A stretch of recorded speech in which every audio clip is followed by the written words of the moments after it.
Bonjour à chacun, bonjour à chacune. Très heureux de pouvoir vous retrouver encore ce matin pour chanter ces quelques chants et pour faire monter à notre Dieu toute la reconnaissance qui lui est due. Et je vous invite à apprendre ce premier chant qui dit « Dans le monde entier, tu es souverain ».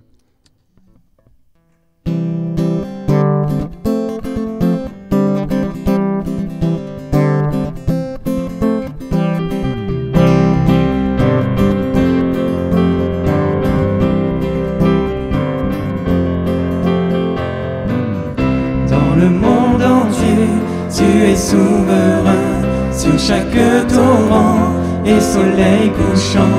Mais mon seul désir, Seigneur, mon seul choix, dans ma vie sois toujours le roi. Oui, règne en moi par ton pouvoir. Veille sur mes rêves, sur mes heures noires. Tu es Seigneur de tout en moi. Dans ma vie sois toujours le roi.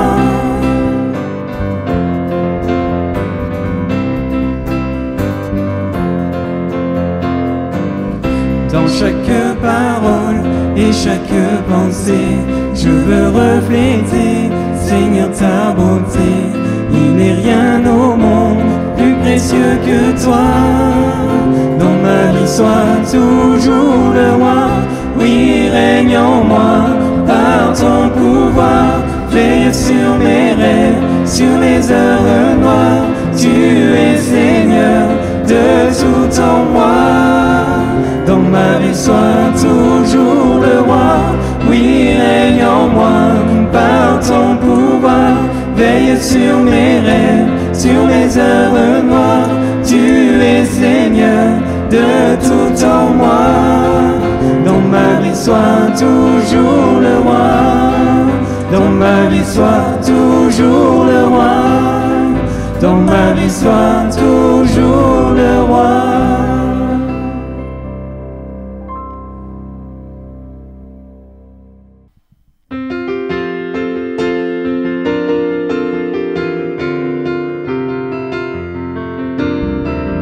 Un jour dans tes parvis vaut mieux que mille ailleurs. Seigneur, tu nous unis, nous sommes frères et sœurs.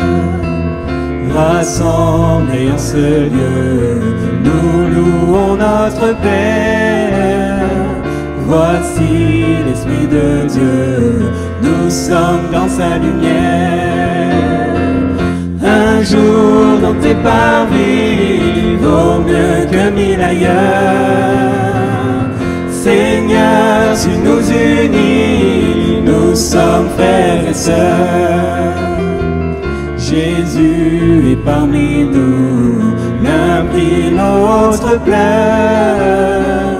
Son regard est si doux, sa joie remplit nos cœurs. Un jour dans tes parvis vaut mieux que mille ailleurs. Seigneur, tu nous unis, nous sommes frères et sœurs. Bientôt nous partirons, nous serons réunis. Sans fin nous le verrons, nous louerons Jésus-Christ.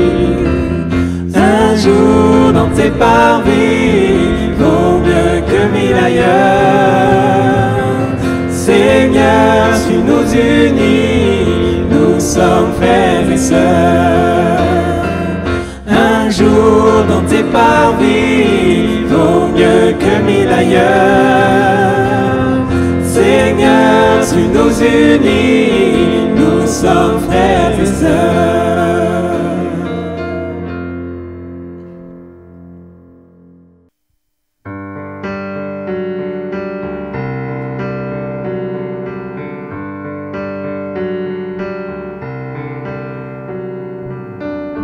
En toi les humbles sont bénis, en toi les faibles sont affermis. Les cœurs brisés surétablis,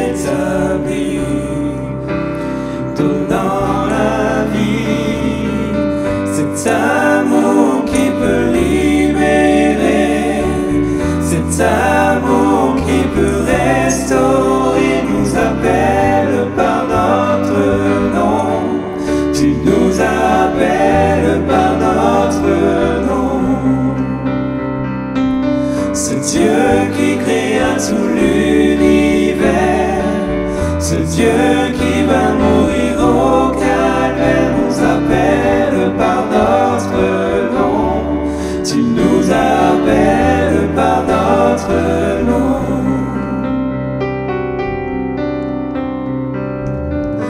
À ceux qui doutent dans la foi, aux chancelants, tu tends les mains, tu les appelles de ta voix. Venez à moi, cet amour qui peut libérer, cet amour qui peut restaurer nous appelle par notre nom. Tu nous appelles par notre nom. Ce Dieu qui créa tout l'univers, ce Dieu qui va mourir au calvaire nous appelle par notre nom. Tu nous appelles par notre nom.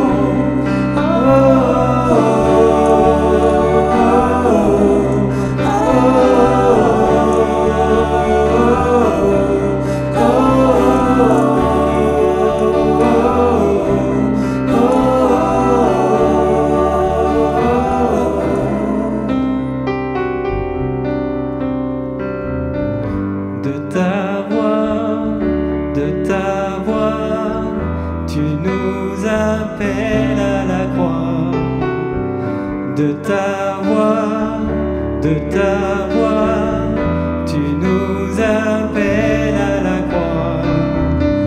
De ta voix, de ta voix, tu nous appelles à la croix. De ta voix, de ta voix, tu nous appelles à la croix.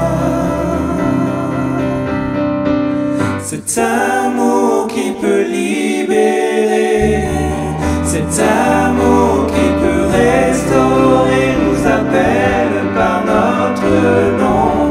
Tu nous appelles par notre nom. Ce Dieu qui créa tout l'univers, ce Dieu qui va mourir au calvaire nous appelle par notre nom. Tu nous appelles par notre nom. Oh, oh, oh, oh,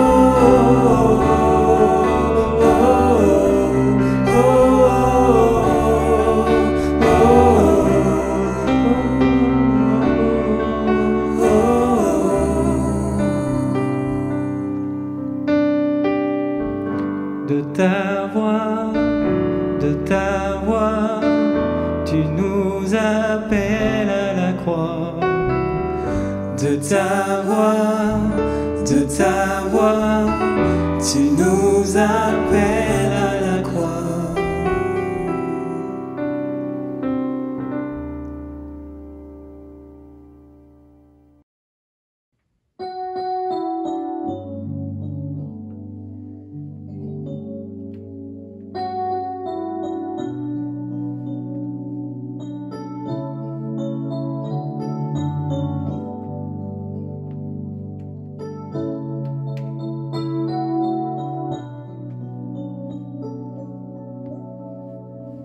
Comment expliquer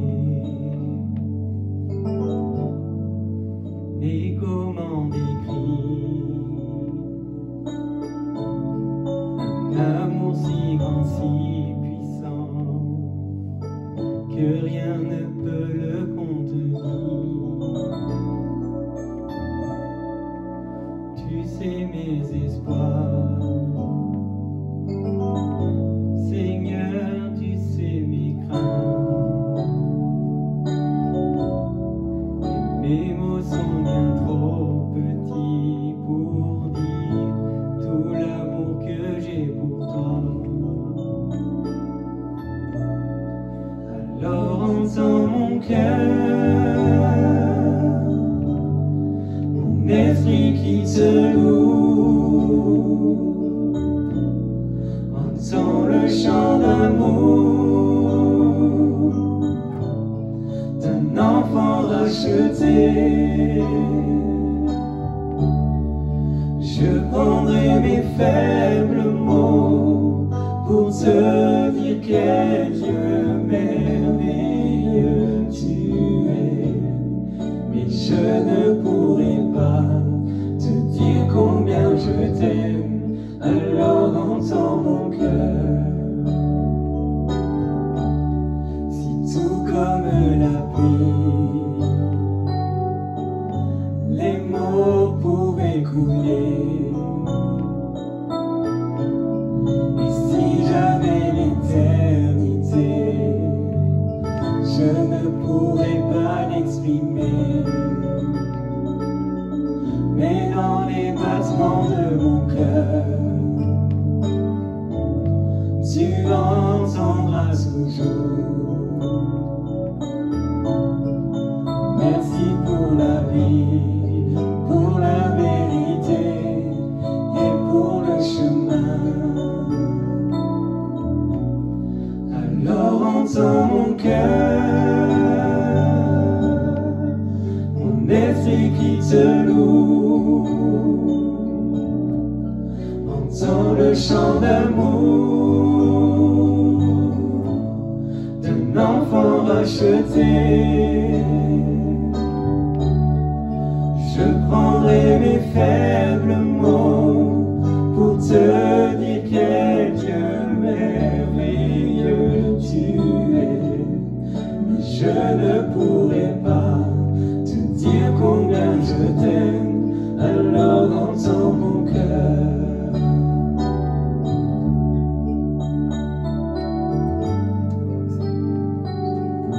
Merci pour ton amour, Seigneur. Merci pour ta grâce dans nos vies. Merci parce que, Seigneur, je veux vraiment te louer toute ma vie, te remercier pour ce que tu fais dans nos vies. Alléluia, Seigneur.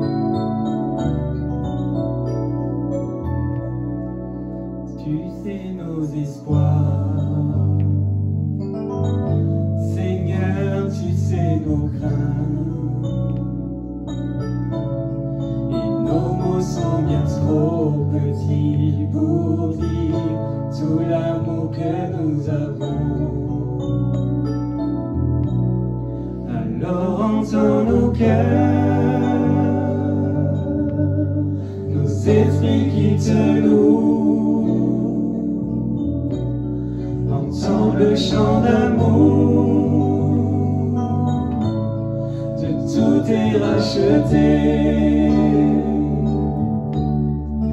Nous prendrons nos faibles mots pour te dire quel Dieu merveilleux tu es, mais nous ne pourrons pas te dire tout notre amour, alors entends mon cœur. Alors entends mon cœur, mon esprit qui te loue, entends le chant d'amour d'un enfant racheté. Je prendrai mes faibles mots pour te dire quel Dieu merveilleux tu es, mais je ne pourrai pas te dire combien je t'aime, alors entends mon cœur. Mais je ne pourrai pas te dire combien je t'aime, alors entends mon cœur. Mais je ne pourrai pas te dire combien je t'aime, alors entends mon cœur.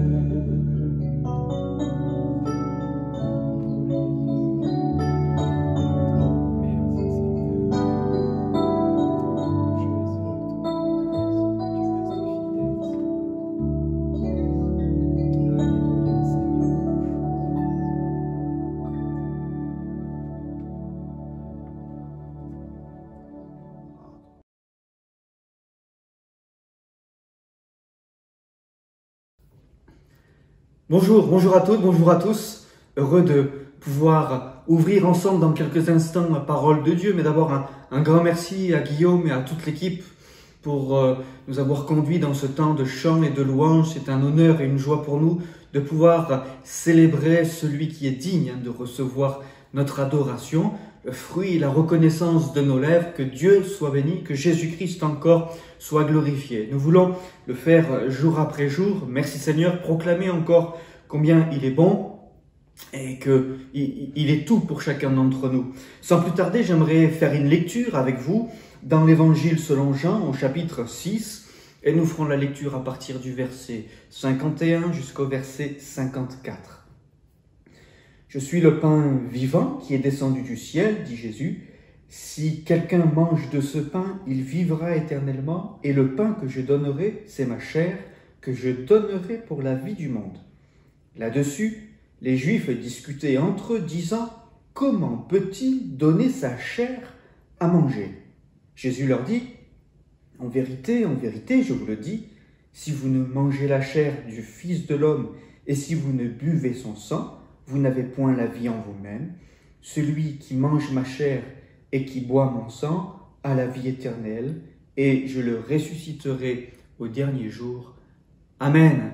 Amen. » Comment peut-il nous dire donner sa chair à manger? Un texte qui a une certaine particularité, un petit peu difficile à comprendre, déjà pour nous aujourd'hui, et c'était déjà le cas pour les disciples qui entouraient Jésus en ce temps-là. Vous avez pu le voir dans l'intitulé du message et dans la vignette que vous avez pu apercevoir déjà ce titre où il est dit « Je mange, donc je suis ».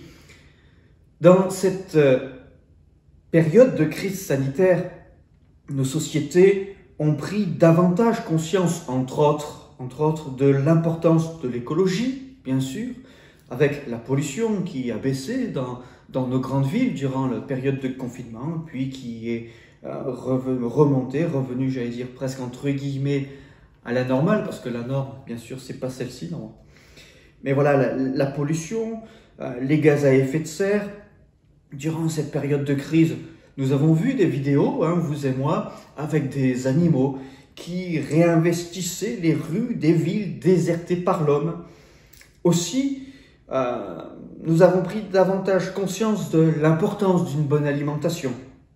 Il y avait la rupture des stocks de farine, de levure, et cette période de confinement a été l'occasion pour les uns et les autres, pour les familles, de se retrouver, de faire une bonne pâtisserie, de bons gâteaux, voilà, des repas faits maison plutôt qu'achetés tout près. Voilà une des prises de conscience durant cette période de crise sanitaire. Et en effet, l'alimentation a un rôle important chez l'être humain. Elle fournit l'énergie nécessaire avec les calories, bien sûr, c'est-à-dire les lipides, les glucides et les protéines pour affronter la journée, et elle nous donne les éléments nécessaires au fonctionnement de notre organisme. Quand on prend ces aliments, on les digère, bien sûr, et ces aliments sont alors assimilés dans le sang et conduits jusqu'aux cellules qui en ont besoin. Et c'est par cette digestion que l'aliment apporte donc l'énergie nécessaire aux cellules qui composent notre corps. Mais comme on nous l'encourage depuis maintenant de nombreuses années, il faut manger 5 fruits et légumes. Enfin, comprenons par là faire attention à notre alimentation, avoir une alimentation équilibrée. À cela, il faut y joindre une activité physique. Bref, tout cela pour dire que cette crise sanitaire a permis aussi à notre société de pouvoir revoir certains principes, j'allais dire, élémentaires, fondamentaux.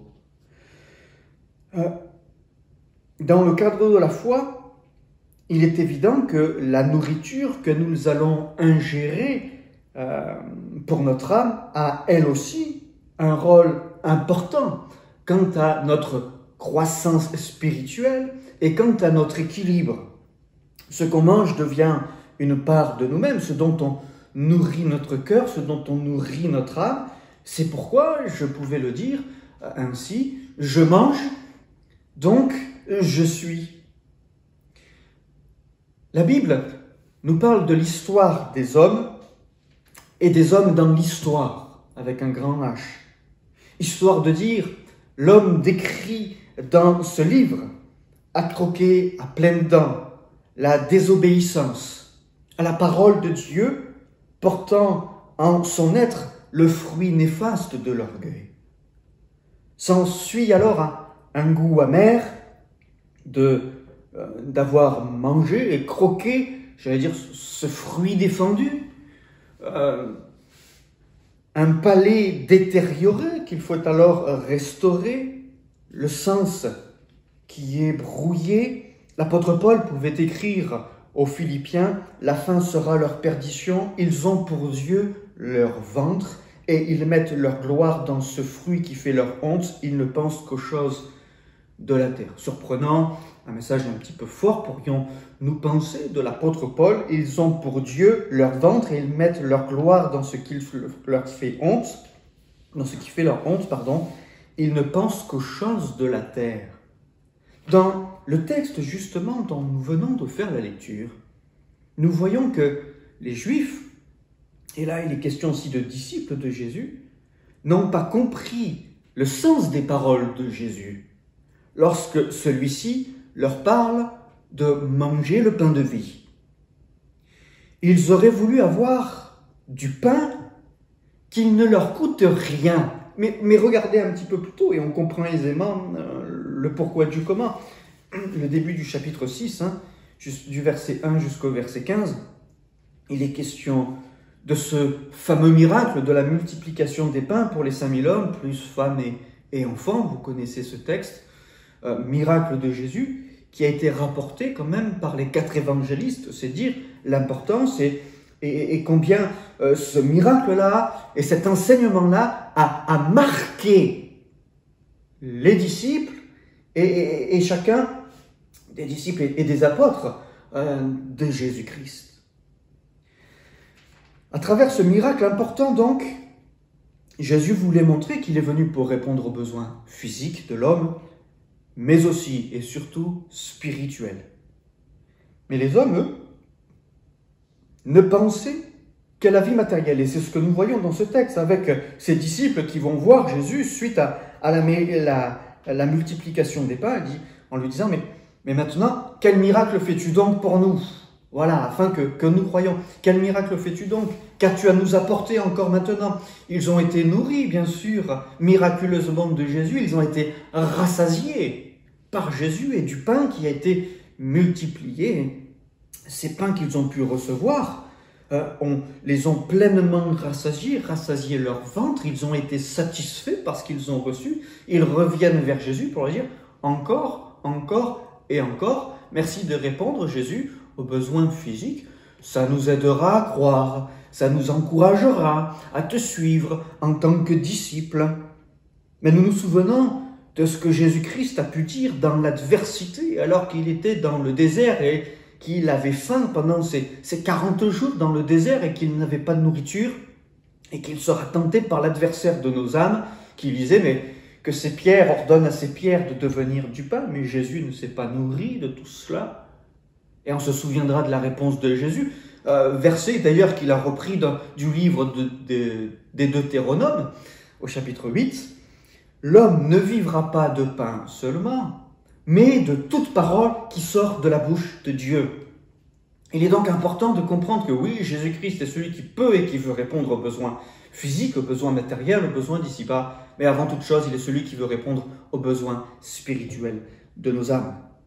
Alors la question se pose pour nous, comme elle s'est posée aux disciples en ce temps-là, que recherchons-nous auprès de Jésus? Que venons-nous chercher? Recherchons-nous Jésus pour être le temple de Dieu, pour qu'il y ait cette communion avec lui, pour qu'il puisse répondre aux besoins de notre âme et vivre avec lui au quotidien, ou recherchons-nous la présence de Jésus pour qu'il satisfasse les besoins de notre corps, les besoins de notre vie ici-bas? La question se pose, elle s'est posée pour les disciples, Et notez que plusieurs sont partis en ce moment-là. Lorsque Jésus-Christ enseignera ses disciples à prier, vous le savez tout autant que moi, il va dire à un moment donné, « Donne-nous aujourd'hui notre pain quotidien ». C'est intéressant, vous voyez, c'est pas « Donne-nous notre pain quotidien », c'est « Donne-nous aujourd'hui notre pain quotidien ». Ce qui veut dire que c'est une œuvre quotidienne et qui se répète chaque jour. Nous avons besoin chaque jour de trouver auprès de Dieu la nourriture spirituelle pour nos cœurs, pour nos âmes, pour notre esprit.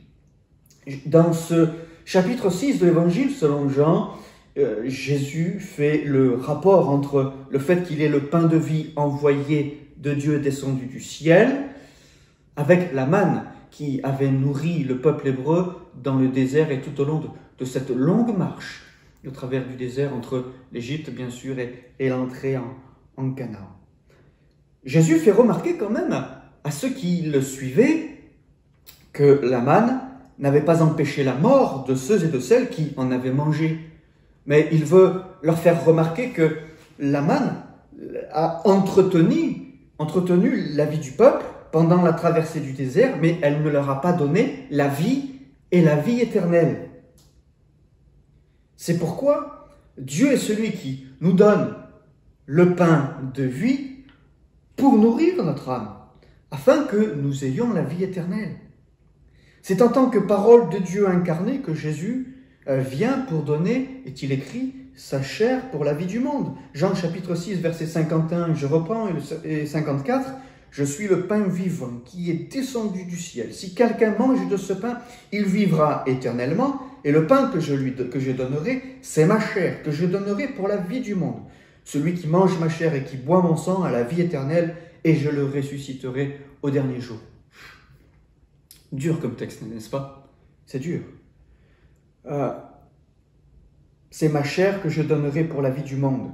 Le message est fort. Le message est fort. Le message de Jésus-Christ, là, est tellement important.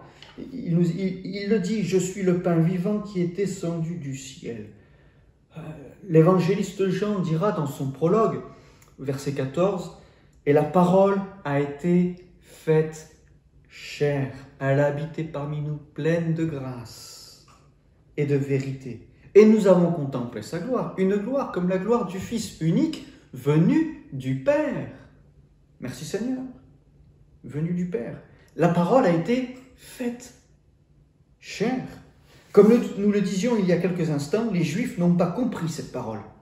Mais par le moyen de la foi, le pain de Dieu nous rend capables de connaître les choses d'en haut, de les découvrir.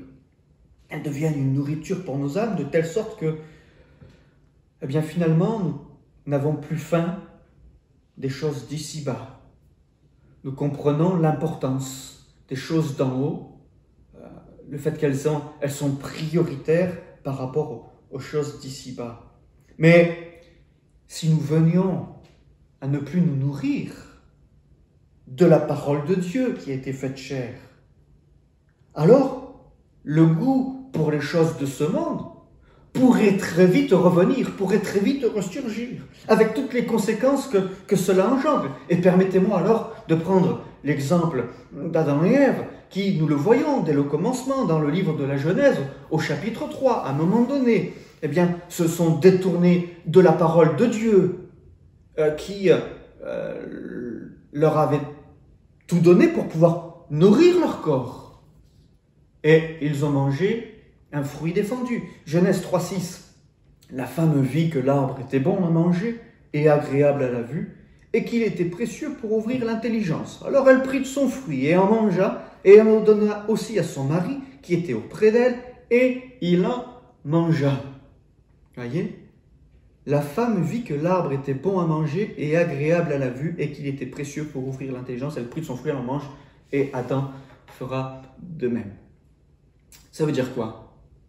C'est-à-dire qu'à un moment donné, ils avaient faim, c'était l'heure du repas, et au lieu de faire comme ils avaient fait jusqu'alors, c'est-à-dire suite à la parole de Dieu, au conseil de Dieu, aller aller là où Dieu a pourvu déjà pour les nourrir, ils vont aller se nourrir de ce fruit que Dieu avait défendu, sans quoi Dieu leur avait dit, vous mourrez. Vous mourrez. Ils ont mangé une autre nourriture que Dieu avait préparée pour eux. Quand nous avons faim, quelle nourriture allons-nous chercher? Et je le disais, si à un moment donné, nous ne nous nourrissons plus de la parole de Dieu, ça veut dire que nous allons nous nourrir autrement. Et des choses d'ici-bas. C'est ce qu'ont fait Adam et Ève. Ça veut dire qu'à un moment donné, ils ont fait le choix du menu. Ils ont fait le choix du menu. Alors au menu, qu'est-ce que c'est aujourd'hui? Ah oui, mais on connaît ce menu. On connaît la carte. Oh, c'est toujours la même. Hein, ça va pas, elle n'a pas changé. Oh là là, les années passent, les siècles passent et la carte est toujours la même. Le menu est toujours le même. Oh, il n'y aurait pas autre chose. Ah tiens, regarde. Mais il a l'air pas mal celui-là. Je regarde le fruit, je regarde l'arbre, ça a l'air comestible, ça a l'air bon. Et voilà qu'ils se sont nourris d'autre chose. Vous voyez, quand on ne nourrit plus de la parole de Dieu, et quand on ne laisse plus cette parole nous nourrir et nous alimenter, ça veut dire qu'on va chercher ailleurs, parce que notre corps, lui, il a besoin d'être alimenté. Et nous l'alimenterons quoi qu'il en soit. Les conséquences de tout cela, c'est, vous le savez bien sûr, la rupture de la communion avec Dieu. Alors, je prendrai un autre exemple, cette fois dans le Nouveau Testament, l'exemple de l'apôtre Paul. L'apôtre Paul qui pouvait faire part d'un conflit qui était le sien, lorsqu'il disait qu'il faisait le mal qu'il ne voulait pas, et il ne faisait pas le bien qu'il voulait. Bon. Comment c'est possible ça? Je rappelle quand même, c'est l'apôtre Paul qui écrit cela. Il fait le mal qu'il ne veut pas faire, et il ne fait pas le bien qu'il voulait faire. Ça veut dire qu'à un moment donné, il est en conflit. Et je crois que, comme Adam et Ève en leur temps, comme Paul en son temps, aujourd'hui encore, nous sommes face à un choix en tant que chrétiens. Comment est-ce que je vais nourrir mon âme? De quoi vais-je nourrir mon âme? C'est pourquoi nous sommes invités aujourd'hui encore à nous nourrir de Christ et à demeurer en lui. L'apôtre Paul pouvait dire aux Galates, mais si je vis, ce n'est plus moi qui vis, c'est Christ qui vit en moi. Si je vis maintenant dans la chair, je vis dans la foi au Fils de Dieu qui m'a aimé et qui s'est livré lui-même pour moi. Si je vis, disait-il, ce n'est plus moi qui vis, c'est Christ qui vit en moi. Il a compris l'œuvre du Christ Jésus, il l'a saisie, il l'a fait sienne. Il dit, je vis dans la foi au Fils de Dieu qui m'a aimé et qui s'est livré lui-même pour moi. Il parle là de la mort de Jésus-Christ, de sa mort et de sa résurrection. Et il dit, mais maintenant, parce que j'ai fait de Jésus mon sauveur, et parce que son œuvre, je la fais mienne, parce que sa parole, je la fais mienne, alors il demeure en moi. Et voilà que l'apôtre Paul était capable de persévérer, d'aller jusqu'au bout, et de pouvoir dire plus tard, j'ai combattu le bon combat, j'ai achevé la course, désormais la couronne de justice m'est réservée, non seulement à moi, mais à tous ceux qui auront aimé son avènement. Mais parce que l'apôtre Paul est allé jusqu'au bout, nourrissant son cœur et son âme de la personne de Jésus et de l'œuvre de Jésus, même lorsqu'il aurait pu être tenté de se nourrir d'autre chose. Les conséquences de cette alimentation pour l'apôtre Paul, du fait qu'il nourrissait son cœur, son âme de la parole de Dieu, de la parole du Christ, de la personne de Jésus et de l'œuvre de Jésus, eh bien c'est que la communion avec Dieu était restaurée. Il le dira lui-même, Christ vit en moi, c'est Christ qui vit en moi. Vous voyez, Adam et Ève, la chute de l'homme, ils ont mangé le fruit de l'arbre défendu, la communion est rompue. Paul qui dit, voilà, je me nourris de Christ, je fais Christ mien, l'œuvre du Christ mienne, je me l'approprie. Christ vit en moi. La communion est restaurée, la communion est rétablie. Pour cela, l'apôtre a dû se nourrir de la personne du Christ crucifié et ressuscité afin que celle-ci prenne toute la place dans sa vie, apportant tous les bienfaits de la présence divine dans son être. Merci Seigneur, nous nourrir de Christ, manger la chair. Alors je vous poserai une petite question. Alors, c'est une question piège, attention, hein. Surtout dans les temps qui courent aujourd'hui, avec les tendances à ne plus manger de viande, etc., etc. Question piège. Et dites-moi, pour ceux qui mangent un poulet, vous savez, un bon poulet, enfin bon, un poulet, voilà, on ne va pas donner d'appréciation personnelle. Le poulet, vous le mangez vivant ou une fois mort et cuit? On mange le poulet, ou vous mangez le poulet une fois qu'il a été mis à mort, préparé, bien cuisiné, bien cuit, et une fois qu'il est cuit, et on va le voir qu'il est vidé même de son sang, alors on le mange. Voyez? Mais on mange un animal qui est passé par la mort. Voyez? Si vous ne mangez ma chair et buvez mon sang, oh là là, qu'est-ce que ça veut dire? Qu'est-ce que ça veut dire? Mais je comprendrais qu'aujourd'hui, vous puissiez être interpellé, vous dire, mais oh là là, les propos de Jésus là sont durs, on ne comprend rien, c'est pas terrible quand même. Je comprends que ça puisse choquer, je comprends que ça puisse interpeller. Mais regardez, parmi les disciples de Jésus, beaucoup sont partis parce qu'ils n'ont pas compris et ils n'ont pas accepté ces paroles. Le fait est qu'on ne peut pas manger un être vivant. Voilà, ça ne se fait pas. Ça ne se fait pas. On ne mange pas un être vivant. C'est pourquoi les Juifs et bon nombre de ses disciples ont refusé d'entendre ces paroles. D'ailleurs, lorsque Jésus dit « Mangez ma chair et boire mon sang », oui, les deux sont dissociés. Ça veut dire que boire le sang, c'est-à-dire que le sang a été répandu. Voyez ? Ça veut dire que le sang a été séparé de la chair. Et là, dans la tête des disciples, dans la tête de ces Juifs, ils comprennent. Le sang, la chair, il y a eu sacrifice. Il y a sacrifice. Mais dans la tête des disciples, c'est un chamboulement. Parce que manger de sa chair et boire de son sang, ça voulait dire, spirituellement parlant, hein, c'est un message spirituel, hein, ça veut dire que Jésus va passer par la mort. Ce qui peut nous échapper en tant qu'occidental, en tant qu'Européens du XXIe siècle, n'a pas échappé à ces orientaux coutumiers de ces pratiques à cette époque. L'apôtre Paul pouvait dire aux Corinthiens que le message de la croix est un scandale pour les Juifs et une folie pour les païens. Et c'est vrai, et ces propos de l'apôtre Paul sont confirmés encore dans ce texte dont nous avons fait la lecture. Un scandale pour les Juifs. C'est pas possible Jésus, on préfère te quitter. On préfère t'abandonner plutôt que d'entendre de telles choses. Mais Jésus, la parole faite chair, a revêtu notre condition humaine afin de mourir en supportant notre condamnation. Mais ça, c'est la réalité, mes frères et sœurs, que celle-ci soit acceptée ou non. Le fait c'est que le Fils s'est fait homme afin de mourir en tant qu'homme pour les hommes, afin que maintenant nous ayons par lui le pardon de nos péchés et la vie de Dieu et la vie éternelle. Nous allons y venir dans quelques instants.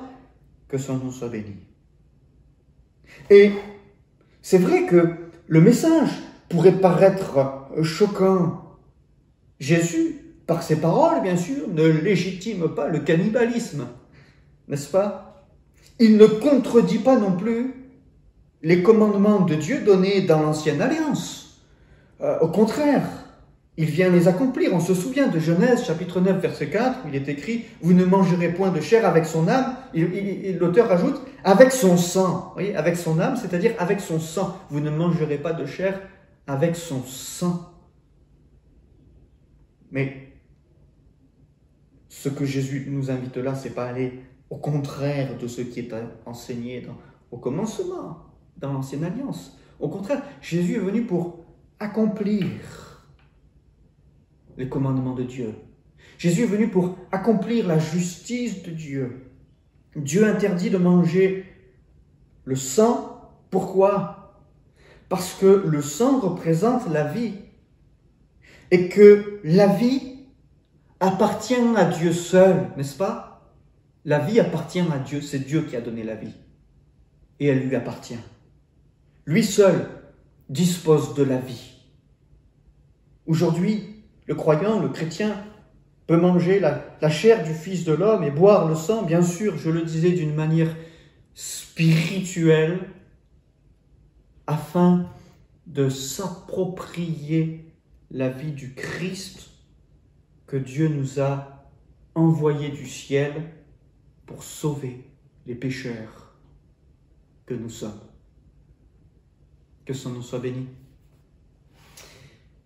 Jésus pouvait donc dire, et je vais bientôt terminer, « Celui qui mange ma chair et qui boit mon sang a la vie éternelle, et je le ressusciterai au dernier jour. » La mort du Christ est le seul moyen de posséder la vie éternelle. Contrairement à la manne,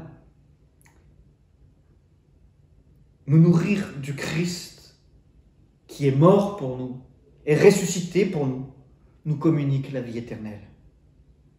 Manger ainsi le pain de vie, c'est vivre malgré la mort du corps. Et on se souvient du miracle que Jésus a opéré avec Lazare et de l'enseignement qu'il véhicule là à Marthe, Marie, Lazare et jusqu'à nous aujourd'hui. Il est la résurrection et la vie. Il est la résurrection et la vie. Et malgré la mort de notre enveloppe charnelle, malgré la mort de notre chair corruptible, le Christ Jésus est le seul à même de nous communiquer la vie éternelle. C'est pourquoi il est ce pain de vie descendu du ciel afin de nourrir notre cœur, afin de nourrir notre âme. Je mange, donc je suis. Je suis enfant de Dieu. Je deviens enfant de Dieu. Je deviens une créature de Dieu, une nouvelle création, parce que je me nourris du Christ Jésus, je me nourris de la personne de Jésus, de l'œuvre de Jésus, des enseignements de Jésus, que son nom soit béni, parce que je fais tout cela mien, parce que nous le faisons nôtre, parce que tu le fais tien. Gloire à son nom. Je terminerai, mais notez qu'il dira, celui qui mange ma chair et qui boit mon sang, a la vie éternelle, et non pas aura la vie éternelle. C'est a la vie éternelle. Jésus parle au présent. Ça veut dire que la vie qu'il nous donne, cette vie éternelle, il nous la communique maintenant. C'est pas après la mort de notre enveloppe charnelle, la vie éternelle. C'est dès à présent. Qu'est-ce donc que cette vie éternelle?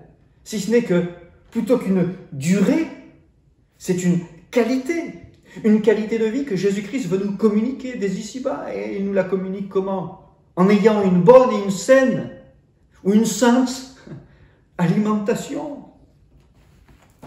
Elle est là. Elle est là. Nous nourrir de sa parole. Et c'est une qualité de vie que Jésus-Christ veut nous communiquer dès à présent. Voyez? La vie éternelle, c'est une vie qui est ancrée dans l'éternité de Dieu. C'est une vie qui va bien au-delà de notre existence ici-bas. C'est ça la vie éternelle. Et nous l'avons déjà. Nous la possédons déjà. Nous l'avons déjà reçue. Celui qui mange ma chair et qui boit mon sang a la vie éternelle. Il nous est dit, et je le ressusciterai au dernier jour. Voyez, le futur, il est là. Il a la vie éternelle, ça c'est le présent. Je le ressusciterai au dernier jour, ça c'est le futur. C'est-à-dire, ça veut dire quoi? C'est notre espérance. Notre espérance qui dépasse les choses d'ici-bas, qui dépasse les choses de cette terre, qui dépasse le cadre de notre vie sur cette terre. C'est ça notre espérance, telle l'encre de l'âme.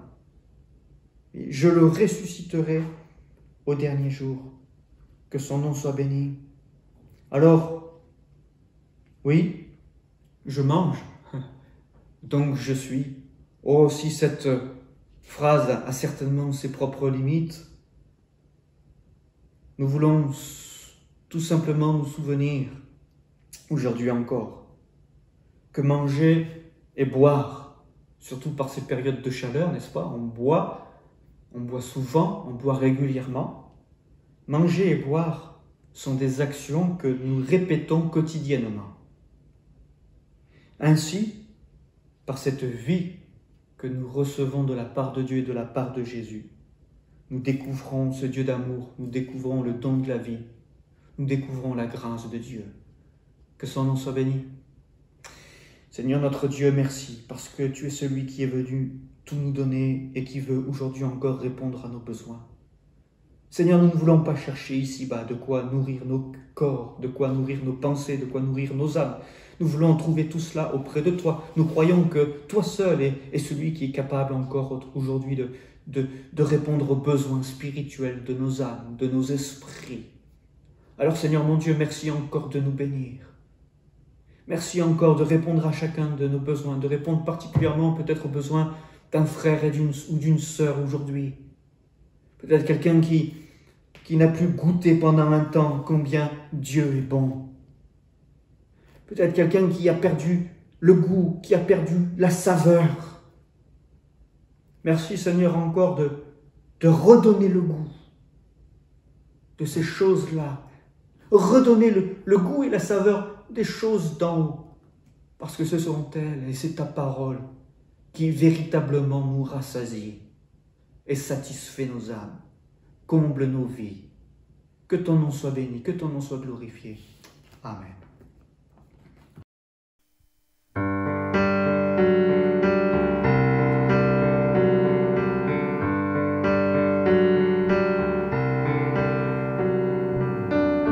En toi les humbles sont bénis, en toi les faibles sont affermis, les cœurs brisés tu rétablis, donnant la vie, cet amour qui peut libérer, cet amour qui peut restaurer, nous appelle par notre nom, tu nous appelles par notre nom.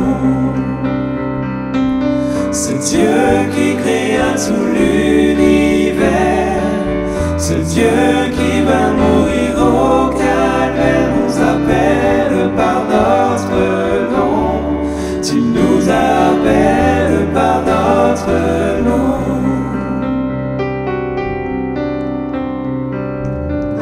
À ceux qui doutent dans la foi, aux chancelants, tu tends les bras, tu les appelles de ta voix.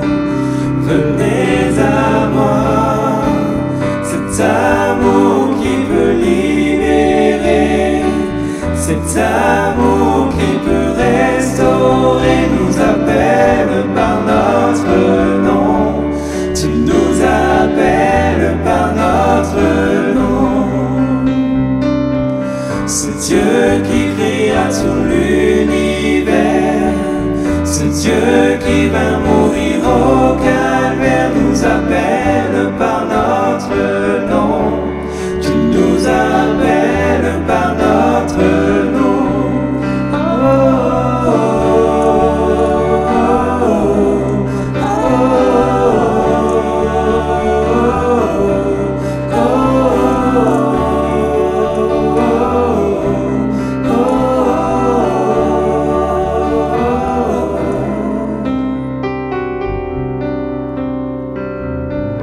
De ta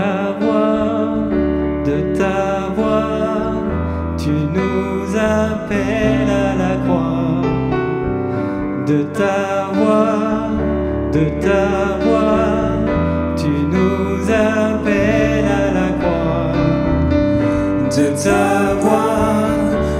ta voix, tu nous appelles à la croix. De ta voix, tu nous appelles à la croix. Cet amour qui peut libérer,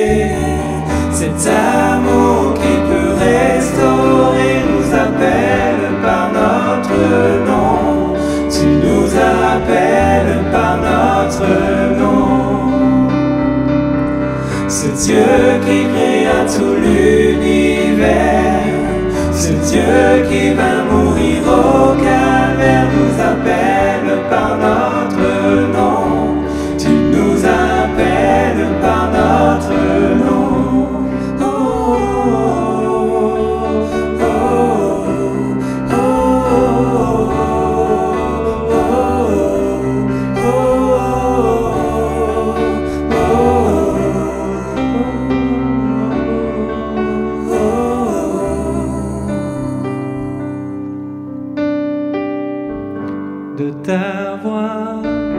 de ta voix, tu nous appelles à la croix. De ta voix, tu nous appelles à la croix.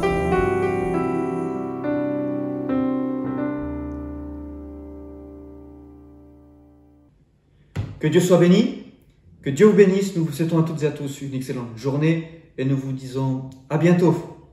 Au revoir.